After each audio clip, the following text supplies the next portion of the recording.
Alhaitham est l'actuel scribe de l'Académie de Sumeru, doté d'une intelligence et d'un talent extraordinaires. Son goût pour une vie libre de contraintes est tel qu'il est difficile pour la plupart des gens de savoir où le trouver. En même temps, le mec il a quand même organisé un coup d'état juste pour être tranquille, hein. Faut pas déconner avec lui. C'est un détenteur d'un œil divin Dendro, et il utilise l'épée pour créer des miroirs sur ses ennemis afin de leur montrer leur sale gueule. Au niveau de ses attaques normales, il enchaîne jusqu'à 5 coups d'épée. Pour ses attaques chargées, il consomme de l'endurance pour déclencher 2 coups d'épée rapides. Au niveau de ses compétences, vous connaissez Ketchin? C'est pareil sauf qu'il utilise en plus de la maîtrise élémentaire pour faire mal.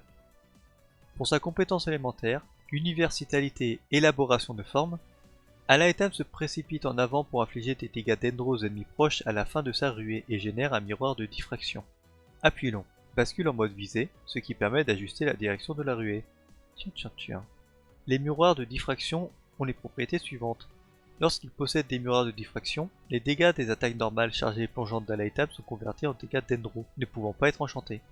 Lorsque ces différentes attaques touchent un ennemi, les miroirs déclenchent une attaque rayonnante qui inflige des dégâts Dendro de zone selon la quantité de miroirs présentes. Un maximum de 3 miroirs peuvent exister en même temps. Les miroirs disparaissent les uns après les autres au fur et à mesure ou tous d'un coup lorsque Alhaitham quitte le champ de bataille. Son déchaînement élémentaire, champ particulier, lien de phénomène, crée un champ de liaison particulier qui inflige plusieurs fois des dégâts Dendro de zone. Si des miroirs sont présents lors de l'utilisation de cette compétence, ils sont tous consommés pour augmenter le nombre de fois où les dégâts sont infligés. Ça dure plus longtemps, ça fait plus mal. 2 secondes après l'utilisation du déchaînement, si 0, 1, 2 ou 3 miroirs ont été consommés, Alhaitham obtient respectivement 3, 2, 1, 0 miroirs de diffraction. Après le déchaînement, moins tu en as, plus tu en gagnes. Au niveau de ses passifs, correction à quadruple cause, lorsqu'une attaque chargée ou plongeante d'Alhaitham touche un ennemi, elle génère un miroir de diffraction. Cet effet peut être déclenché une fois tous les 12 secondes. Son deuxième passif, Miss s'est révélé. Chaque point de maîtrise élémentaire qu'Alhaitham possède augmente les dégâts infligés par les miroirs et le déchaînement élémentaire de 0,09%. Les dégâts peuvent être augmentés d'un maximum de 90% de cette manière. Voilà, je ne parlerai pas des constellations puisque je ne m'adresse pas aux grosses baleines. Au niveau de ses armes, Lumière d'Incision Foliaire, c'est son arme de signature donc c'est la meilleure pour lui. Offre du dégât critique et un peu de taux critique, augmente les dégâts infligés par l'attaque normale et par la compétence en fonction de la maîtrise élémentaire du personnage. Sinon, dans les armes qui sont très bons à lui mettre, nous avons le coupeur de jade, qui donne une grande quantité de taux critique et des PV supplémentaires. Les PV vous apportent un bonus d'attaque grâce à l'effet de l'arme. Sinon, nous avons le reflet de tranche brume, qui offre du dégât critique et un bonus de dégâts élémentaires, qui est bien pour Alhaitham puisqu'il ne fait que ça. Sinon, la lune ondulante de Futsu offre du taux critique, donne un bonus de dégâts élémentaires et de dégâts sur les attaques normales. Sinon, dans les armes qui sont quand même bonnes, nous avons le serment de la liberté qui offre de la maîtrise élémentaire et donne un bonus de dégâts sur les attaques normales et chargées, ainsi qu'un bonus d'attaque. L'épée longue de roche noire qui offre du dégât critique et un bonus d'attaque après avoir tué un ennemi. L'épée noire offre du taux critique et donne un bonus de dégâts sur une attaque normale ou chargée qui permet aussi de vous soigner. Et sinon, le clair de lune de Xiphos donne de la maîtrise élémentaire et augmente également la recharge d'énergie en fonction de la maîtrise élémentaire. Au niveau de ses armes free-to-play, il en a pas mal. Nous avons d'abord le messager de l'aube, c'est une arme 3 étoiles, donc de ce fait, il possède un raffinement facile, offre du dégât critique et de taux critique si vous avez presque tous vos PV. La pluie florale, si vous avez participé à l'event, il offre de la maîtrise élémentaire et donne un bonus de dégâts sur un ennemi seulement. L'épée en fer noir donne de la maîtrise élémentaire et un bonus d'attaque après avoir déclenché une réaction liée à l'élément électro, stimulation, suractivation, exubérance. Ça va juste limiter un peu la team. La lame Kageuchi Daiomoare offre de l'attaque et permet de récupérer des points d'énergie supplémentaires après l'utilisation du déchaînement. Et la piqûre de fer qui donne de la maîtrise élémentaire et augmente les dégâts infligés aux ennemis. En plus, cette arme est forgeable. Au niveau de ses artefacts, le set d'artefacts greffe dorée est sa meilleure option. Il donne de la maîtrise élémentaire et permet d'augmenter l'attaque et la maîtrise élémentaire après une réaction élémentaire. C'est très bon pour le DPS ça. Ou alors vous pouvez avoir 2 pièces maîtrise élémentaire plus 2 pièces maîtrise élémentaire. C'est un peu moins fort que le rêve doré mais de pas grand chose. Donc c'est à privilégier si vous avez de meilleures statistiques que un 4 pièces rêve doré. Sinon 2 pièces maîtrise élémentaire et 2 pièces dégâts Dendro. L'efficacité est quasiment similaire aux 2 x 2 pièces maîtrise élémentaire. Encore une fois c'est en fonction de la qualité de vos artefacts. Ou alors 2 pièces maîtrise élémentaire plus 2 pièces attaque %. Moins bonne des combinaisons mais elle reste jouable. Encore une fois en fonction de vos statistiques. Sinon, nous avons l'emblème du dessin brisé. C'est en style de jeu Quick Swap où Alhaitham ne sert qu'à utiliser son déchaînement élémentaire. Si ça vous intéresse pas, vous embêtez pas avec ce set. Et puis, le dernier set, Souvenir de la forêt. Si vous n'avez pas déjà ce set utilisé par un de vos personnages de l'équipe, alors cette option reste la meilleure. Mais dans le cas contraire, non. Au niveau des statistiques à avoir pour le personnage, bon, c'est un personnage DPS, alors du coup ça va pas être compliqué, hein.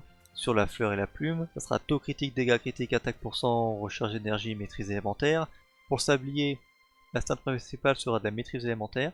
En stat secondaire, toutes les stats offensives possibles et imaginables, sans oublier la recharge d'énergie.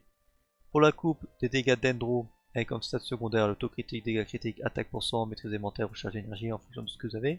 Et pour le diadème, taux critique et dégâts critiques en stat principale en fonction de ce qui vous manque pour l'équilibrage des stats critiques. Et en stat secondaire, de l'attaque %, maîtrise élémentaire et recharge d'énergie. C'est un DPS, c'est pas bien compliqué. Enfin, si, c'est compliqué à obtenir les taux critiques, mais c'est pas bien compliqué à savoir quoi mettre. Au niveau de ces équipes, vous pouvez jouer à la Ethan dans une composition Catalyst, donc c'est la réaction électro-dendro. Pour ce faire, il vous faudra un personnage sub-DPS électro qui applique l'élément électro en masse si possible, comme par exemple Fischl ou Miko si vous voulez posséder totem et rien faire après, Raiden ou Beidou pour apporter des dégâts électro avec les attaques d'Alaetam, ou alors Kuki Shinobu si vous n'avez pas de heal et que vous voulez quand même appliquer de l'électro. Un second personnage Dendro serait pas mal afin d'optimiser la présence du Dendro, donc Kolei ou le voyageur Dendro pour les plus free-to-play, Yao Yao si vous n'avez pas de healer, ou Naeda si vous avez la chance de l'avoir parce qu'elle tabasse bien. Et en second personnage, c'est un peu plus flexible, vous pouvez partir sur une protection Géo pour éviter de gêner les réactions, comme par exemple Zhongli ou Noël, ou alors partir sur un healer électro, parce que 2 électros c'est quand même mieux pour appliquer l'élément. Sinon, vous pouvez jouer à Alaetam dans une team exubérance. Cette fois-ci, il vous faudra créer des noyaux Dendro. Comme Alaetam est un personnage Dendro, et ben ce sera lui qui créera les noyaux. En sub DPS Hydro, je vous conseille Yelan et Xinkyu, ou alors, si vous n'avez pas ces personnages-là, ou pas assez investis, Barbara peut faire l'affaire même si je vous la conseille pas trop, ou Kokomi qui a une très bonne application Hydro et un soin très important. Ensuite, un personnage électro afin de faire péter les noyaux. Dans ce cas-là, vous pourrez utiliser Fischl, Miko ou la Raiden Shogun. Shinobu aussi, en fonction de ce que vous jouerez dans le dernier poste. Et pour le dernier poste, c'est assez flexible. Donc soit vous prenez un healer électro, ce qui va vous manquer du soin si vous ne jouez pas Kokomi ou Barbara. Sinon, un bouclier qui ne gêne pas les réactions, Zhongli ou Noël. Ou bien Yao Yao qui est une soigneuse Dendro, qui fera probablement l'affaire. Ou alors, vous pouvez jouer à la Ethan dans une team bourgeonnement, mais dans ce cas-là, faites attention à vos PV. Pour le personnage Hydro, l'applicateur, toujours le même. Xinkyu, Yelan, Barbara, Kokomi. Ensuite, pour le personnage Pyro qui déclenchera la réaction de bourgeonnement, nous avons Thomas ou Xiangling qui peuvent faire l'affaire. Xinyan si vous aimez la jouer, mais l'application Pyro est pas très terrible avec son bouclier. Et en dernier personnage, un bouclier si jamais vous voulez de la protection, même si Thomas génère de la protection. Si vous n'avez pas Thomas et vous jouez Xiangling, je vous conseille d'avoir de la protection. Ou alors Yao Yao pour avoir du heal et pouvoir générer plus facilement des noyaux Dendro. Au niveau de l'apparence, eh ben c'est le seul personnage masculin avec des biceps aussi développés. Donc rien que pour ça, c'est le plus stylé de tous. Il est stock et il est classe. Bon, qu'est-ce que j'en pense du perso? Alors mon avis ne compte pas si vous avez envie de l'invoquer, alors faites ce que vous voulez, mais... Bah, pour avoir joué Keqing, bah, ça va être la même chose. Donc si vous avez déjà joué Keqing, vous aimez le gameplay mais vous la jouez pas parce qu'elle est pas assez performante, pour le coup à l'item il va être plus intéressant, puisqu'il a plusieurs réactions pour lui, pas toutes des réactions d'Endro du coup. Donc il peut rentrer dans beaucoup plus de styles de jeux différents que Keqing, donc ça le rend un peu plus flexible, ça c'est cool. Mais grosso merdo, si on s'arrête qu'au gameplay, bah c'est Keqing, hein. C'est tout, c'est le même personnage. C'est un peu dommage, mais comme il rentre dans plus d'équipes, il reste plus intéressant à jouer. Donc invoquez-le si vous adorez Keqing et son style de jeu.